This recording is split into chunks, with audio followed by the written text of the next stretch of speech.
Hello friends, welcome back to rapid revision 1.0। तो इसमें हम अपने सीए फाउंडेशन के बिजनेस लॉस को बहुत अच्छे तरीके से रिवाइज करने वाले हैं। ऑलरेडी कॉन्ट्रैक्ट एक्ट के 5 यूनिट जो है वो रिवाइज हो चुके हैं और इतनी कम टाइम में और इतने अच्छे तरीके से हमने रिवाइज किया है। पता है, यूनिट नंबर 5 को तो जो है हमने सिर्फ आधे घंटे में रिवाइज कर लिया। यूनिट नंबर 3 जो कि बहुत बड़ा यूनिट है उसको भी बहुत कम टाइम में, नियरली 2 घंटा उसमें हमने रिवाइज कर लिया है। उसके अलावा यूनिट 1 1.5 घंटा। तो ऐसे बहुत कम कम टाइम पीरियड में जो है हमने बहुत अच्छे से रिवीजन किया है, डिटेल रिवीजन किया है। फर्स्ट टाइम वाले भी अगर उसको देखेंगे ना बच्चे, तो उनको भी सब चीजें समझ में आ जाएगी। चलिए, आज हम स्टार्ट करने वाले हैं यूनिट नंबर 6। और यूनिट 6 जो है it is all about contingent contract and quasi contract. सिर्फ ये दो चीजों की बात करेंगे और ये यूनिट हो जाएगा हमारा खत्म। ठीक है, चलो। तो सबसे पहले कौन सा देखे? कॉन्टिजेंट कॉन्ट्रैक्ट देखे। तो चलो आ जाओ दोस्तों। First we will see what is contingent contract. क्या 11th और 12th में अपन ने देखा था अपने अकाउंट्स के सिलेबस में कि कॉन्टिजेंट लाइबिलिटी करके भी कुछ होती है। क्या होती थी पता है? वो ये होती थी कि वो लाइबिलिटी जो है ना वो अराइज हो भी सकती है, नहीं भी हो सकती। वो किसी चीज के ऊपर डिपेंड करता था। एग्जाम्पल, अगर हमारे ऊपर कोई कोर्ट केस चल रहा है और कोर्ट केस में जो है ये हो सकता है कि हमको एक अमाउंट ऑफ मनी देना पड़ सकता है किसी को, लेकिन वो कब देना पड़ेगा? अगर हम वो केस हार गए। तो लाइबिलिटी कब अराइज होगी? जब हम केस हार जाएंगे। तो जब हमारा कॉन्ट्रैक्ट किसी चीज के ऊपर डिपेंड करता है, जब हमारा कॉन्ट्रैक्ट किसी इवेंट के ऊपर डिपेंड करता है ना, उस कॉन्ट्रैक्ट को बोलते हैं कॉन्टिजेंट कॉन्ट्रैक्ट। उस कॉन्ट्रैक्ट को क्या बोलते हैं? Contingent contract. इसका बहुत अच्छा एग्जाम्पल है इंश्योरेंस। इस कॉन्ट्रैक्ट का बहुत अच्छा एग्जाम्पल क्या है? इंश्योरेंस। इंश्योरेंस जो है हमको अमाउंट कब मिलता है? जब वो घटना घटित हो। एग्जाम्पल, हम फायर इंश्योरेंस लेके रखे हैं मान लीजिए। तो फायर इंश्योरेंस जो है इसका पैसा कब मिलेगा? ये कॉन्ट्रैक्ट किसी इवेंट के ऊपर डिपेंड करता है क्या? हाँ, यस, फायर के ऊपर।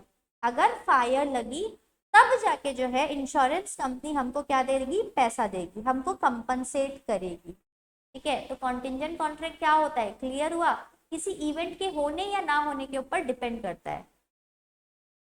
चलो, सो ये है if some event collateral, collateral मतलब सेकेंडरी टू सच कॉन्ट्रैक्ट, अगर वो इवेंट होगा या नहीं होगा उसके ऊपर हमारा कॉन्ट्रैक्ट डिपेंड करता है। आगे के चैप्टर्स में इंश्योरेंस, इंडेमनिटी, गारंटी को बहुत अच्छे से हम करने वाले हैं। ठीक है, अब ये कोलेटरल इवेंट क्या होता है? ये कोलेटरल इवेंट सेकेंडरी इवेंट है। हमारे एग्जाम्पल में ये जो आग लगना है ना, फायर लगना, ये कोलेटरल इवेंट है, सेकेंडरी इवेंट है जिसके ऊपर हमारा कॉन्ट्रैक्ट डिपेंड करता है। ठीक है, चलो आगे बढ़े। अब देखते हैं essentials of a contingent contract. एक कॉन्टिजेंट कॉन्ट्रैक्ट में क्या क्या चीजें होनी चाहिए। ठीक है, तो हमारा कॉन्ट्रैक्ट जो है ये किसी इवेंट के होने या ना होने के ऊपर डिपेंड करना चाहिए, तब उसको कॉन्टिजेंट कॉन्ट्रैक्ट बोलेंगे। ठीक है, एग्जाम्पल गारंटी को ले लेते हैं। मान लीजिए कि मैंने किसी की गारंटी दी है। मैंने किसी की गारंटी दी है, मान लीजिए कि एक पर्सन है ए और ये हूँ मैं और ये है बैंकर। बैंकर बोलता है कि मेरे को ए के ऊपर भरोसा नहीं है, बट मेरे को उनको मेरी गारंटी के ऊपर भरोसा है। तो यहाँ पे क्या हो रहा है पता है? एक्चुअल में पेमेंट करने का जो दायित्व है, ऑब्लिगेशन है, वो तो ए का है। लेकिन अगर ए पे नहीं की तो मेरे को पे करना पड़ेगा। तो मेरे लिए क्या है, अगर ए ने नहीं किया तो मेरा पेमेंट किसी और चीज के ऊपर डिपेंड कर रहा है ना। तो वो क्या है, होता है कॉन्टिजेंट कॉन्ट्रैक्ट। जब आपका कॉन्ट्रैक्ट किसी इवेंट, किसी दूसरे इवेंट के ऊपर डिपेंड कर रहा है और मेरा किस इवेंट के ऊपर डिपेंड कर रहा है? ए का पेमेंट ना करना, उसके ऊपर मेरा कॉन्ट्रैक्ट डिपेंड करता है। So that is contingent contract. चलो, जो इवेंट है वो कैसा होना चाहिए? कोलेटरल, सेकेंडरी होना चाहिए। देन कॉन्टिजेंट कॉन्ट्रैक्ट सिर्फ और सिर्फ जो है किसी की इच्छा के ऊपर डिपेंड नहीं करना चाहिए। जैसे फॉर एग्जाम्पल आग लग गई, तो आग लग गई में जरूरी ऐसा होगा क्या कि वो किसी की इच्छा से आग लगी है? आग तो ऐसे ही लग जाती है ना। तो कॉन्टिजेंट कॉन्ट्रैक्ट ऐसा नहीं होना चाहिए कि किसी की इच्छा की वजह से वो इवेंट हुआ है। फॉर एग्जाम्पल, ठीक है, फॉर एग्जाम्पल लेते हैं, मान लीजिए मैं बोल रही हूँ कि बारिश हुई तो मैं आपको जो है 1000 रुपीज दूंगी। तो क्या बारिश होना मेरी इच्छा के ऊपर डिपेंड करता है क्या? नहीं ना, तो ये एक कॉन्टिंजेंट कॉन्ट्रैक्ट है। ठीक है, चलो। इवेंट जो है वो अनसर्टेन होना चाहिए, इवेंट का कोई भरोसा नहीं होना चाहिए, हो भी सकता है नहीं भी हो सकता, तब जाके वो एक कॉन्टिंजेंट कॉन्ट्रैक्ट बनेगा। अगर हमारा कॉन्ट्रैक्ट ऐसे इवेंट के ऊपर डिपेंड करता है जो इवेंट हो सकता है या नहीं भी हो सकता है, अनसर्टेन है, उस इवेंट में जो है हमारा रोल, हमारा कंट्रोल बहुत ही कम है या फिर नहीं है हमारा कोई भी कंट्रोल, तब जाके ऐसे कॉन्ट्रैक्ट को हम कॉन्टिंजेंट कॉन्ट्रैक्ट बोलेंगे। राइट, आ जाओ अब देखते हैं enforcement of contingent contract. What are the rules relating to enforcement of contingent contract? कैसे मैं कॉन्टिंजेंट कॉन्ट्रैक्ट को एनफोर्स करवाऊं, लागू करवाऊं? इसमें बहुत सारे सेक्शंस हैं, जैसे 32, 33, 34, 35, 36। ठीक है, चलो वन बाय वन एक एक इवेंट को देखें। मान लो if contract is contingent on an event happening, अगर मेरा कॉन्ट्रैक्ट ऐसे इवेंट के ऊपर डिपेंड है जो इवेंट होगा तो हमारा कॉन्ट्रैक्ट होगा। एग्जाम्पल, मेरा कॉन्ट्रैक्ट इस चीज के ऊपर बेस्ड है कि मान लो एक फादर है, ठीक है, एक फादर है और बहुत पैसे वाला है, बट वो चाहता है कि उसकी बेटी उसके अकॉर्डिंग शादी करे। तो वो फादर है ना, एक पर्सन है, वो उसको बहुत पसंद है। ठीक है, एक फादर को एक लड़का बहुत पसंद है, एग्जाम्पल ले लेते हैं हम उसका आई। ठीक है, तो वो अपनी बेटी को बोलता है, वो आई को बोलता है, सॉरी सॉरी, अपनी बेटी को नहीं, वो आई को बोलता है कि देख तू अगर मेरी बेटी से शादी कर लेगा ना तो मैं तेरे को 1 करोड़ रुपए दूंगा। तो यहाँ पे कॉन्ट्रैक्ट जो है 1 करोड़ रुपए देना किस चीज के ऊपर डिपेंड करता है? आई का उसकी बेटी से शादी करने के ऊपर डिपेंड करता है। राइट, तो ये है पहला। तो अब देखो, अब इसको कब मिलेगा, कॉन्ट्रैक्ट कब होगा? If on the event actually happens, तब जाके जो है वो कॉन्टिंजेंट कॉन्ट्रैक्ट एक्चुअल कॉन्ट्रैक्ट में जो है कन्वर्ट होगा। अगर इवेंट इम्पॉसिबल हो जाता है तो फिर वो कॉन्ट्रैक्ट क्या बन जाएगा? वॉइड बन जाएगा। अगर वो इवेंट हो सकता है कि वो इवेंट पॉसिबल ही ना हो तो कॉन्ट्रैक्ट क्या बन जाएगा? वॉइड। ठीक है, आगे बढ़े। सेकेंड केस है, if the contract is contingent on an event not happening. ठीक है, अगर कॉन्ट्रैक्ट किसके ऊपर बेस्ड है? इवेंट के ना होने के ऊपर। मतलब अगर कोई पर्सन बोल रहा है कि देख अगर ये चीज नहीं हुई ना तब जाके मैं तेरे को पैसा दूंगा। ठीक है, मान लो कि कोई बोल रहा है कि ये शिप वापस नहीं आई, एक शिप जो है वो निकल के आ रही है, मान लो यूएस से इंडिया आ रही है, और एक पर्सन बोलता है कि अगर ये शिप इंडिया नहीं आई ना, ये शिप अगर इंडिया नहीं आई ना तब जाके मैं तेरे को पैसा दूंगा। तो हमारा कॉन्ट्रैक्ट किस चीज के ऊपर डिपेंड करता है? किसी चीज के ना होने के ऊपर। तो यहाँ पे बताओ कब होगा वो कॉन्ट्रैक्ट जो है पॉसिबल कब होगा? जब वो इवेंट इम्पॉसिबल हो जाए। मतलब कि अगर मान लो ए और बी कॉन्ट्रैक्ट कर रहे हैं, ये ए है और ये बी है, ए बोलता है बी को कि मैं तेरे को पैसा दूंगा अगर ये शिप इंडिया नहीं आए तो ये कब पॉसिबल होगा ये चीज? जब ये शिप जो है बीच में क्या हो जाए? डूब जाए। जब ये बीच में ये शिप डूब जाएगी तभी तो ऐसा होगा है ना कि इंडिया जो है रिटर्न नहीं आएगी।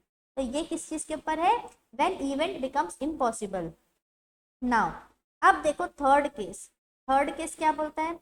If contract is contingent upon the conduct of a living person it will cease मतलब stops to be enforceable when that living person does something to make that event impossible. मतलब क्या है? मतलब ये है, इसको भी हम समझते हैं एक एग्जाम्पल से। ठीक है, ए बोलता है बी को कि तू जो है मेरी बेटी सी से शादी कर ले। ठीक है, तू मेरी बेटी सी से शादी कर ले, मैं तेरे को 1 लाख रुपए दूंगा। ठीक है, बी बोलता है ठीक है। अब सी क्या करती है? सी जो है डी से शादी कर लेती है। ठीक है, सी डी से शादी कर देती है। मतलब एक लिविंग पर्सन के कंडक्ट के ऊपर हमारा कॉन्ट्रैक्ट डिपेंडेंट है। लिविंग पर्सन के कंडक्ट के ऊपर कॉन्ट्रैक्ट डिपेंडेंट है। वो लिविंग पर्सन डी से शादी कर ली, तो क्या अब बी जो है इंडिया में रह के सी से शादी कर सकता है क्या? नहीं कर सकता ना, इंडिया में ऐसा अलाउड नहीं है। जब तक कि आपका स्पाउस लिविंग है तो आप किसी और से शादी नहीं कर सकते। तो यहाँ पे अब तो ये जो इवेंट था अब वो पॉसिबल नहीं है, क्योंकि conduct of the living person अब उस इवेंट को होने ही नहीं देगा। तो यहाँ पे क्या होगा? अब क्या ए को बी को पैसा देना पड़ेगा क्या? नहीं देना पड़ेगा। ठीक है, चलो, तो कॉन्ट्रैक्ट जो है यहाँ पे वहां पे खत्म हो जाएगा। अब आ जाओ फोर्थ केस देखते हैं। Contract contingent on specified event with in fixed time, मतलब कि ए जो है ना वो बी को बोलता है कि अगर शिप जो है इंडिया में, शिप इंडिया में अगर 30 डेज के अंदर आ जाती है ना, शिप इंडिया में 30 डेज के अंदर आ जाती है तो मैं तेरे को 1 लाख रुपए दूंगा। मतलब हम यहाँ पे क्या बता रहे हैं, हमारा कॉन्ट्रैक्ट किस चीज के ऊपर कॉन्टिंजेंट है पता है, किस चीज के ऊपर डिपेंड है, पहला चीज तो शिप के रिटर्न आने के ऊपर, और दूसरी चीज क्या है, टाइम भी बता रहा है कि 1 महीने के अंदर जो है वो आ जानी चाहिए, 30 डेज के अंदर आ जानी चाहिए। तो अगर 30 डेज के अंदर शिप रिटर्न आ जाती है तो उस केस में जो है बी को जो है जो भी अमाउंट डिसाइडेड था वो मिल जाएगा। ठीक है। कॉन्टिजेंट कॉन्ट्रैक्ट में परफॉर्मेंस कब करना पड़ता है पता है, जब इवेंट वो हो जाता है जिसके ऊपर डिपेंड कर रहे हैं ना, अगर वो इवेंट किसी चीज के होने के ऊपर डिपेंड कर रहा है और वो इवेंट हो जाता है फिर परफॉर्मेंस करना पड़ेगा। और अगर मान लो हम किसी चीज के ऊपर डिपेंड करते हैं, किसी चीज के ना होने के ऊपर अगर हमारा कॉन्ट्रैक्ट डिपेंड करता है, तो जब वो इवेंट इम्पॉसिबल हो जाएगा ना तब हमको परफॉर्मेंस करने की जरूरत नहीं है। जैसे अब एक और एग्जाम्पल लेते हैं इम्पॉसिबल वाला, फिफ्थ वाला केस है यहाँ पे। Fifth case, contract contingent on specified event not happening with in fixed time. मान लो हमारा कॉन्ट्रैक्ट कैसे इवेंट के ऊपर डिपेंड करता है पता है, जैसे ए बोल रहा है बी को कि भाई मैं तेरे को जो है 10 लाख रुपए दूंगा, मैं तेरे को 10 लाख रुपए दूंगा, लेकिन मैं तेरे को 10 लाख रुपए कब दूंगा पता है, जब शिप इंडिया में रिटर्न नहीं आएगी with in 1 month. With in 1 month अगर शिप इंडिया में रिटर्न नहीं आई ना तब मैं तेरे को पैसा दूंगा। तो इस केस में उसको पैसा कब देना पड़ेगा, एक तो अगर 1 महीने से लेट हो गया आने में तो, या फिर शिप अगर मान लो बीच में ही डूब गई, बीच में ही जो है शिप डूब गई, तब जो है ए बी को पैसा देगा। तो हमारा कॉन्ट्रैक्ट किसी चीज के ना होने के ऊपर डिपेंड करता है। ठीक है। देखो फर्स्ट और second point, first second point और फोर्थ और फिफ्थ पॉइंट, ये दोनों में सिमिलैरिटी क्या है पता है, यहाँ पे बोल रहा है कोई इवेंट के होने के ऊपर हमारा कॉन्ट्रैक्ट डिपेंड करता है, दूसरे में बोलता है हमारा कॉन्ट्रैक्ट किसी इवेंट के ना होने के ऊपर डिपेंड करता है, और फोर्थ और फिफ्थ में क्या बोलता है पता है, एक्स्ट्रा टाइम एलिमेंट दे दिया है। यहाँ पे भी फोर्थ केस में हमारा कॉन्ट्रैक्ट किसी इवेंट के होने के ऊपर डिपेंड करता है, लेकिन वो एक पर्टिकुलर टाइम के अंदर हो जाना चाहिए, और फिफ्थ केस में भी किसी चीज के ना होने के ऊपर डिपेंड करता है, लेकिन वो किसी फिक्स टाइम में नहीं होना चाहिए। ठीक है, समझ में आया। अब देखते हैं लास्ट केस। लास्ट केस है contract contingent upon impossible act. तो देखो ऐसा कोई कॉन्ट्रैक्ट है जो इम्पॉसिबल एक्ट के ऊपर डिपेंडेंट है, तो अगर कोई भी कॉन्ट्रैक्ट इम्पॉसिबल चीजों के ऊपर डिपेंड करता है तो वो होता है वॉइड एब इनिशियो। वॉइड होता है ऐसे कॉन्ट्रैक्ट, और ऐसे कॉन्ट्रैक्ट को परफॉर्म करने की जरूरत नहीं होती है। तो परफॉर्मेंस कब किया जाएगा कॉन्टिंजेंट कॉन्ट्रैक्ट का, अगर वो कॉन्ट्रैक्ट किसी चीज के होने के ऊपर डिपेंड करता है और वो चीज हो गई तो परफॉर्म करो, नहीं होने के ऊपर डिपेंड करता है वो चीज नहीं हुई तो परफॉर्म करना पड़ेगा। ठीक है। तो कॉन्टिंजेंट कॉन्ट्रैक्ट जो है ये है। अब एक चीज है कॉन्टिंजेंट कॉन्ट्रैक्ट और वेजरिंग, इसके बीच में क्या डिफरेंस है, मैं आपको एक चीज बताऊं, वेजरिंग जो है ना कॉन्टिंजेंट कॉन्ट्रैक्ट का एक वेराइटी ही है। वेजरिंग जो है ना कॉन्टिंजेंट की एक वेराइटी ही होती है। ठीक है, बस थोड़ा बहुत उसमें डिफरेंस होता है, जैसे कि वेज कॉन्टिंजेंट कॉन्ट्रैक्ट किसी कोलेटरल इवेंट के होने या ना होने के ऊपर डिपेंड करता है। वेजरिंग में हम शर्त लगाते हैं, यहाँ पे भी ये होता है कि हम तेरे को पैसा देंगे अगर बारिश हुई तो, या नहीं देंगे अगर बारिश हुई तो यहाँ पे भी शर्त ही लगाया जाता है। ठीक है। यहाँ पे देखो वेजरिंग में क्या होता है ना, वेजरिंग अगर हम देखेंगे शर्त लगाते हैं तो उसमें ना mutuality of loss and gain होता है। मतलब अगर एक पार्टी हारेगी तो उसको पूरा का पूरा पैसा दूसरी पार्टी को देना पड़ेगा, तो एक को तो सब चीजें मिल रही है बट दूसरे को कुछ नहीं मिलता रिटर्न में। ठीक है। बट कॉन्टिंजेंट कॉन्ट्रैक्ट जो है, जैसे कि हम एग्जाम्पल लेते हैं इंश्योरेंस, तो जब इंश्योरेंस पॉलिसी आप लेते हैं ना तो यहाँ पे ये हो सकता है कि आप प्रीमियम तो दे रहे हैं ना, एक पार्टी प्रीमियम दे रही है उसके बदले उसको क्या मिल रही है, उसको प्रोटेक्शन मिल रहा है। तो यहाँ पे जरूरी नहीं है कि म्यूचुअलिटी ऑफ लॉस और गेन इक्वल तरीके से। ठीक है। चलो यहाँ पे जो है बहुत इजी सा है, यहाँ पे कॉन्ट्रैक्ट जो भी कर रहे हैं उसको इंटरेस्ट होता है सब्जेक्ट मैटर के ऊपर। ठीक है, जो इवेंट है ना उसके ऊपर इंटरेस्ट रहता है, लेकिन जब वेजरिंग करते हैं ना, सट्टा लगाते हैं, तो जो सट्टेबाज रहते हैं वो किसी भी चीज के ऊपर सट्टा लगा सकते हैं, बारिश के ऊपर लगा सकते हैं, मैच के ऊपर तो लगता ही है, कोई कोर्ट केस के ऊपर लगते रहता है सट्टा, तो उनको इवेंट के ऊपर से कोई खास इंटरेस्ट नहीं। उनको तो ये मतलब है भाई हमारे पास पैसा आना चाहिए, किसी भी चीज में हम सट्टा लगा लेंगे। ओके चलो आ जाओ। एक चीज है, ये बहुत ही इजी सा है, इसलिए अपन इसको जो है बस इंपॉर्टेंट पॉइंट्स देख रहे हैं। जो कॉन्टिंजेंट कॉन्ट्रैक्ट है वो वैलिड होते हैं, पता है। इंश्योरेंस लेना जो है बहुत अच्छी बात है, लेना चाहिए, और जो है गवर्नमेंट इसको प्रमोट करती है। लेकिन क्या सट्टे को प्रमोट किया जाता है? नहीं ना। तो वेजरिंग इनवैलिड होता है। वेजरिंग जो है कॉन्ट्रैक्ट की एक वेराइटी ही होती है, लेकिन गंदी वेराइटी है, वो चीज नहीं होनी चाहिए, वो इनवैलिड होती है। जबकि कॉन्टिंजेंट कॉन्ट्रैक्ट जो इंश्योरेंस टाइप का रहता है वो अच्छा होता है, उसको प्रमोट किया जाता है। ठीक है चलो बढ़ते हैं आगे। अब आ जाते हैं क्वासी कॉन्ट्रैक्ट। क्वासी कॉन्ट्रैक्ट ये वो कॉन्ट्रैक्ट है जो ना ऑफर की तरफ से आए हैं ना एक्सेप्टेंस की तरफ से आए हैं, ये लोग आए हैं लॉ की तरफ से। ठीक है, ये लोग कहाँ से आए हैं? लॉ की तरफ से। तो लॉ की वजह से ये कॉन्ट्रैक्ट बनते हैं। ये इसलिए बनते हैं कि यहाँ पे लॉ नहीं चाहता कि कोई एक पर्सन जो है दूसरे पर्सन के पैसे की वजह से रिच हो। ठीक है, जिसका जो हिस्से का अमाउंट है, जिसका जो पैसा है वो उसी का रहना चाहिए, जिसकी जो प्रॉपर्टी है वो उसका रहना चाहिए, जिसका जो हक है वो उसका रहना चाहिए, किसी और को दूसरे की चीज से फायदा नहीं होना चाहिए। इसीलिए ये कंसेप्ट आया है क्वासी कॉन्ट्रैक्ट का। ठीक है चलो, तो यहाँ पे क्या होता है, देखो ये तो है लॉ की वजह से आ रहा है।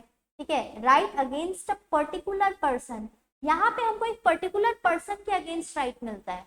पहले हम नीचे का डिस्कस करते फिर इसमें आएंगे ना, आपको एक बार में समझ में आ जाएगा। कौन कौन से केस में क्वासी कॉन्ट्रैक्ट होता है? सेक्शन नंबर 68, 69, 70, 71 और 72, ये 5 केसेस जो है क्वासी कॉन्ट्रैक्ट में कवर्ड है। ठीक है, एक एक करके स्टार्ट करें। लॉ की तरफ से आया है भाई। ठीक है, लॉ की तरफ से। तो पहला केस क्या है पता है? सेक्शन 68 क्या बोलता है पता है? देखो, अगर कोई पर्सन इनकेपेबल है, कॉन्ट्रैक्ट करने के लिए इनकेपेबल है, जैसे कि वो माइनर है या अनसाउंड माइंड का है, अगर ऐसे लोग हैं और अगर ऐसे पर्सन को कोई नेसेसरी सप्लाई कर रहा है, तो उस केस में जो भी पर्सन नेसेसरी सप्लाई कर रहा है ना, उसको इस इनकेपेबल पर्सन की प्रॉपर्टी से जो है पेमेंट मिलना चाहिए। उनको इस पर्सन की प्रॉपर्टी से पेमेंट मिलना चाहिए। ये इनकेपेबल पर्सन को पर्सनली लायबल नहीं कर सकते, बट प्रॉपर्टी से उनको उनका पेमेंट मिलना चाहिए। ये है क्वासी कॉन्ट्रैक्ट। लॉ बोलता है भाई किसी और को जो है आप क्या करो, किसी और का हक नहीं मारो। तो यहाँ पे ए का हक है ना भाई पैसा मिलना, वो नेसेसरी सप्लाई कर रहा है तो उसको प्रॉपर्टी से मिलना चाहिए। Section number 68। 69 क्या बोलता है? Payment made by interested person, अगर कोई इंटरेस्टेड पर्सन आपके बिहाफ में पेमेंट कर रहा है तो बाद में उसका पैसा उसको रिटर्न मिलना चाहिए। ये क्या होता है? मान लो कि एक लैंड है। ठीक है, ये लैंड है और ये लैंड का ओनर है मान लो ए द जमींदार, ए द जमींदार, और ये ए जो है B, B the lessee, lessee वो पर्सन होता है जो जमीन लीज पे लेता है। तो बी द लेसी को जो है जमीन क्या दे करता है? लीज पे दे देता है। अब क्या होता है, ये जमीन पे जो है लैंड रेवेन्यू टैक्सेस पे करना है, और लैंड रेवेन्यू टैक्सेस पे करने की जिम्मेदारी किसकी होती है पता है? जमींदार की, ओनर ऑफ द लैंड की। अब यहाँ पे क्या होता है, ओनर के पास पैसा नहीं है। अगर पैसा नहीं है और वो टैक्स नहीं पे करेगा तो सरकार ये जमीन अपने साथ लेके चले जाएगी। ठीक है, अगर सरकार ये जमीन अपने साथ लेके चले गई तो बी द लेसी को भी तो नुकसान हो जाएगा ना, क्योंकि वो इस जमीन में खेती करता है। तो यहाँ पे बी द लेसी क्या करता है पता है? बी द लेसी जो लैंड रेवेन्यू टैक्स है वो गवर्नमेंट को पे कर देता है। पेमेंट करना उसका ड्यूटी था क्या? नहीं, ड्यूटी एक ही थी, बट वो पे कर देता है। तो जब वो पे करता है ना ये ड्यूटी, तो यहाँ पे लॉ बोलता है कि भाई एक क्वासी कॉन्ट्रैक्ट बन गया। एक क्वासी कॉन्ट्रैक्ट बन गया किसके बीच में? ए और बी के बीच में। ठीक है, ए और बी के बीच में एक क्वासी कॉन्ट्रैक्ट बन गया, और ये कॉन्ट्रैक्ट बोलता है कि अब ए को बी को उसका पैसा देना पड़ेगा, क्योंकि यहाँ पे बी इंटरेस्टेड पर्सन था, उसको जमीन में इंटरेस्ट था, इसलिए उसने लैंड रेवेन्यू पे कर दिया। बट जिम्मेदारी किसकी थी? ए की जिम्मेदारी थी ना, तो ए को वो पैसा पे करना पड़ेगा। ठीक है चलो अब आ जाओ third type of quasi contract में। Third quasi contract, obligation of person enjoying the benefits of non gratuitous act. Non gratuitous act जो है उसमें अगर मान लो किसी को कोई सामान मिला है, कोई पैसा मिला है। फॉर एग्जाम्पल मान लो कि एक पर्सन है जिसको हमने बोला कि भैया आपके घर में जो है ना जाम बहुत अच्छे उगते हैं, तो आप अपने घर के जाम लेके आना। अब वो पर्सन दिमाग में ये रख के लाया कि भाई इस जाम को मैं लेके जा रहा हूँ, इसके बदले मेरे को पैसा मिलेगा, ठीक है। तो उसके दिमाग में ये था कि मैं फ्री में नहीं देना चाहता, और उसने हमको वो गुड्स आके आके जो है उसने लॉफुल डिलीवरी की हमको, और हम वो जाम को कंज्यूम करके बैठ गए, हमने वो जाम को कंज्यूम कर लिया। तो अब मेरे को एक चीज बताओ, जब वो पर्सन आपको फ्री में नहीं देना चाहता था, तो अब आपको उसको पैसा पे करना पड़ेगा ना।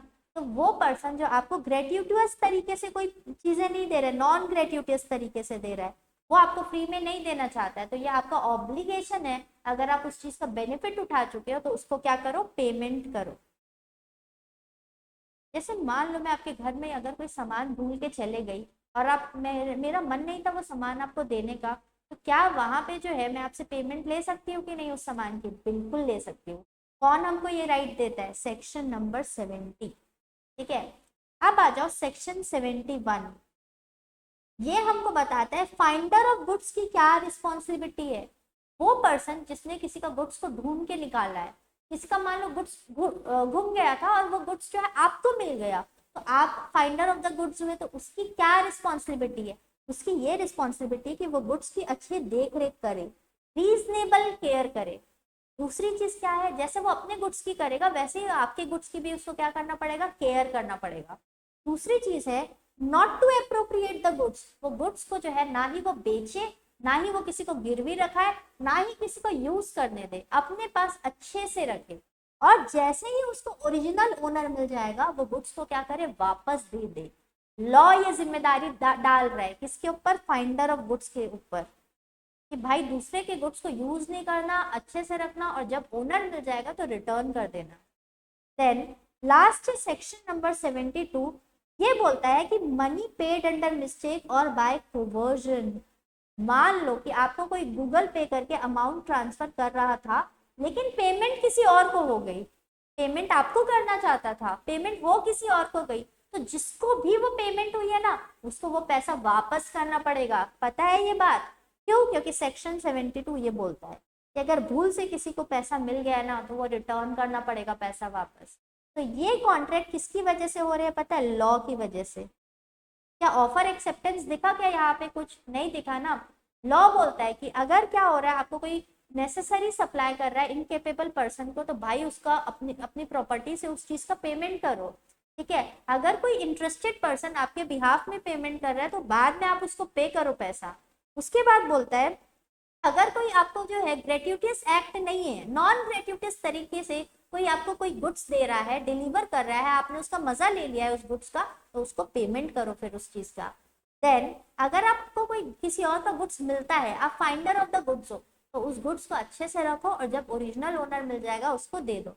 और लास्ट चीज जो है, अगर भूल से किसी का पैसा आपके पास आ गया है ना, या आपने जबरदस्ती उसका पैसा ले लिया है बाय कोवर्जन, तो भाई साहब आप उसका पैसा क्या करो, वापस करो। लॉ आपके ऊपर ये जिम्मेदारी डालता है। और यहाँ पे हमारा contingent contract and quasi contract होता है कंप्लीट। बहुत ही अच्छे से कंप्लीट किया है, एग्जाम्पल्स के साथ कंप्लीट किया है। नोट्स जो है पूरी स्टडी मटेरियल के ऊपर बेस्ड है, तो स्टडी मटेरियल को पूरा ध्यान में रखते हुए कंप्लीट किया है, ठीक है। चलो, अगर आपको जो है मेरे लेक्चर्स अच्छे लग रहे हैं, सो प्लीज सपोर्ट कीजिए, लाइक कीजिए, शेयर कीजिए, सब्सक्राइब कीजिए। मैं मोटिवेट हूँ कि मैं आपको और बेटर तरीके से जो है आपके लिए इंफॉर्मेशन लाते रहूँ। ओके, चलिए मिलते हैं नेक्स्ट क्लास में।